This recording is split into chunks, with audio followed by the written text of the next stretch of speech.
Good morning. Thank you for joining me on the Higher Grounds podcast for this morning's minute meditation. I wanted to jump on real quick and share with you something that's been on my mind today. The book of Jonah.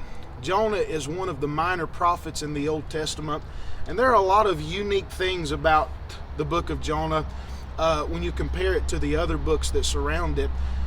But the one thing in particular I want you to consider with me is the prophecy that Jonah carried to Nineveh.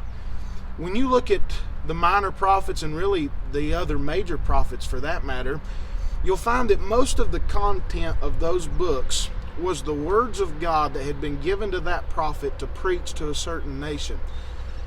But when you look at the book of Jonah, most of the book of Jonah is about his story. There are only 8 words of prophecy that are mentioned in chapter number 3. And they say that in the Hebrew that was only 5 words.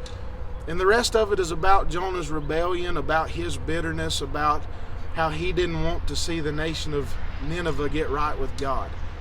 And I thought about how I think it's true in our life as well, that when we rebel against God and we don't submit to His will for our life, that we end up making our life story more about us than it is about our Savior. More about us than the message that we are supposed to preach.